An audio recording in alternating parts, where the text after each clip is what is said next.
Hi everyone, my name's Jonathan, you might know me better as Great Canadian Guy, and I'm going to teach you the basics today of how to use OBS. So let's start with recording. In order to do a local recording, you're going to need to create a scene. So for the purpose of this tutorial, I'm going to go ahead and create a new scene. You do this by inside the Scenes box, right-clicking, and choosing Add Scene. You'll be prompted to name it. I'm going to name this one Example. Great, so we have our scene. So before we can actually begin recording, we're going to need to add sources. To do this, we'll right-click inside the Sources box, and you'll see a number of options. Now, there are a lot of things you can do with OBS, but we're just going to focus on the basics right now. The simplest thing, and probably one you're going to want there to begin with, is a monitor capture. What it will do, if you want to watch me, allow me to preview, which will show what we would otherwise be recording, but without recording it. So you'll notice it's capturing my desktop, which is what's displaying on my monitor. And that's what it means by monitor capture. So by turning it off, we capture a black screen, because it's not capturing anything. There are no sources. Source, no source. It's pretty simple. Let's look at adding an additional source. If you want to be recording a video game, you'll likely want to take advantage of game capture. This is designed specifically to record games. Now, once game capture comes up, you will be prompted to choose an application, which is the game that you want to be recording. For the purpose of setting up our sources, we don't actually have to choose one, so you may as well just want to leave it on its default. So you'll notice that game capture was entered above monitor capture, and that's exactly how we want it. If for some reason it was entered under monitor capture, you're going to want to right-click it, use Order, and move it up or move to the top if you've only got two, until it's above monitor capture, clearly. To demonstrate this, I'll do it with monitor capture, move up, then again with game capture, move up. So you want to make sure game capture is physically above monitor capture on your monitor. So what this will allow us to do, we're going to turn off game capture for the moment. You can just click the box next to the source to turn it on and off. Is we're going to turn off game capture, but then set it to a game I've already got open, which is Tory Bash. So using monitor capture, I'm going to bring up Tory Bash, and you can see it take up part of the screen. Now I'm going to capture the game and click on Tory Bash. So now that game capture is on, and we have it set to capture the game, Tory Bash, you'll notice that even if I turn off monitor capture, the game window stays open. Now, of course, we want this to stretch to the full size of the screen. So in order to do this, we're going to right-click on Game Capture, go back to Properties, and that'll bring this up. You're going to want to check Stretch Image to Screen. There. Now we're seeing the whole thing in full screen. Now we're going to turn Monitor Capture back on for a moment, and turn off Game Capture. You'll see now we're just capturing the monitor. Game capture back on, supersedes the monitor because it is above it. If we were to move it down in the order, now the monitor capture is winning because it's on top. Disable monitor capture, you can see game capture. I'm going to go back into order, move it up, and it will stay on top and supersede monitor capture. Then why do you do this? Why even bother with monitor capture? Well, other than monitor capture being convenient for some things where game capture isn't, it also allows you to switch between games while showing your audience what you're actually doing. I'll demonstrate this by closing the game, going immediately back to monitor, because there is no source going to game capture. It's effectively invisible. So let's say we want to put some text overlay. Now you can use text for just about anything that you can imagine text could do, be it a watermark or putting credits at the end of a video or what have you. So we're going to create a new source called text. And here you can decide what you want that text to look like, and you're going to want to play around with it, because sometimes it's hard to guess what the font size and font shape are going to look like once they're on the screen. I think this is going to be sufficient for our purposes. Maybe I should go a little bigger. And then obviously enter text, Dick Butt Productions. Perfect. So, to move the text, notice you can't do anything with it. You just have to click Edit Scene while text is highlighted, and you can move it around. So let's go back in to Properties and change the opacity. Opacity or opacity is how solid the image is. If we move it to 50%, you'll notice it's now like halfway see-through. If we move it to 30%, it's considerably see-through. And we can go further down and further down and further down until it's invisible. So for this purpose, we're going to go with 15%, so that it's absolutely readable but easy to ignore. We're also going to go with a much smaller font. That's probably sufficient. Next, we're going to change the color, because it's not showing up so well on everything.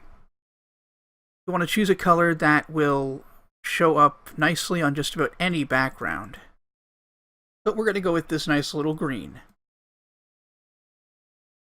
So once you have all of this decided, you can also adjust the font further, making it bold, italic, underlined, vertical, which looks stupid most of the time, or apply point filtering, which is not important right now. So we now leave edit by clicking it again, and we have Dick Butt Productions. And once again, it's important to make sure that the text is on top of game capture and monitor capture, because you want it to appear.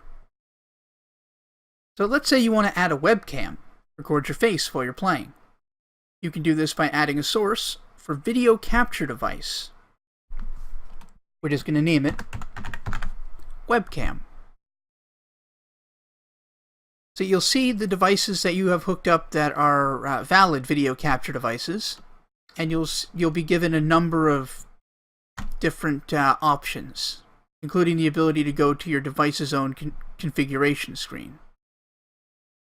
But for the purposes of this, we're just going to record at full resolution, which you can always reduce if you want to make it easier on your CPU, and go with everything at basic. Now you should see my dumb face.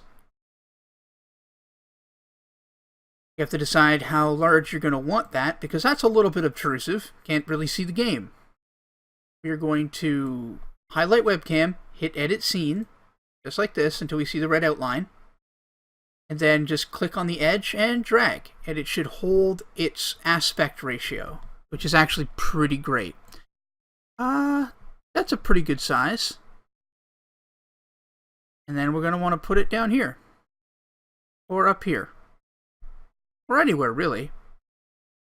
Whatever works for you. So, now we're capturing a game. We've got our watermark, we have our webcam, and we're able to capture a monitor if necessary. And really, this is all you need as far as sources are concerned within a scene in order to record. But let's make sure that everything is proper in the settings. So this can be very daunting, but there's actually very little you're going to need to play with. And I'll explain the basics to you. Encoding. This is going to be very important because it has to do with how well the software, or how accurately the software is going to record what you're playing on the screen. When I do a local recording, I use a 5,000 kilobit per second bitrate, which is perfectly fine. The higher you get, the higher quality the video is going to get, but the harder it's going to be on your CPU.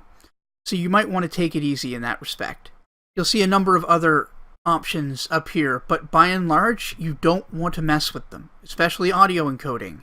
You also want to make sure that CBR, or constant bitrate, and CBR padding are on. This will make sure that your bitrate doesn't fluctuate based on other processes trying to access your CPU. Under broadcast settings, as far as a local recording is concerned, we don't really need to do anything. You'll want to set up a file path, which is where your videos will be stored. And depending on what kind of editing software you use, you're going to want to use a specific extension to make sure you're saving in the proper format. For me, I like to use MP4s. They're not the best format, but they're the one that my editing software likes the best. And of course, you only need to be on file output.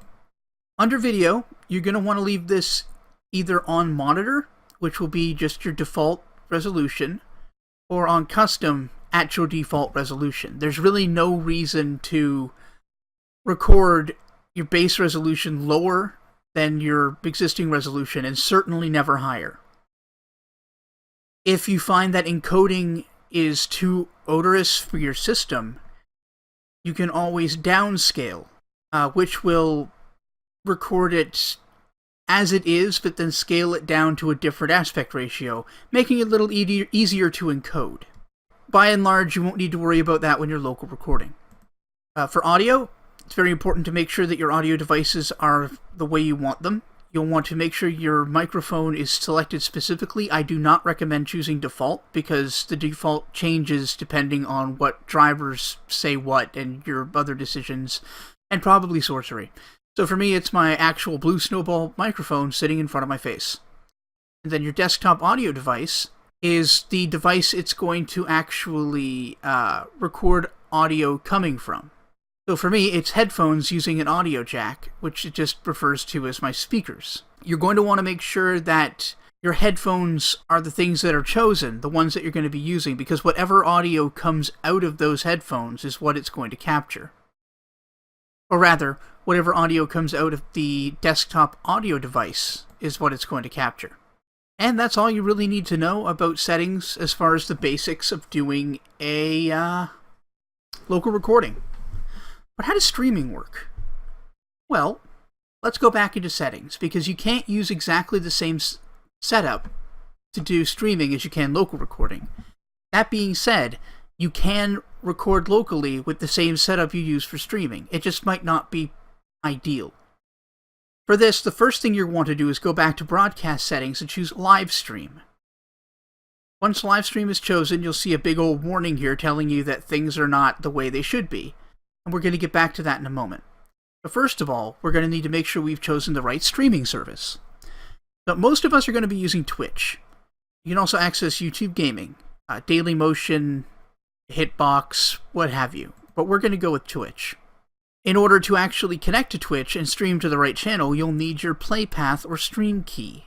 To find this, for Twitch, you'll want to go to your twitch.tv/account/dashboard,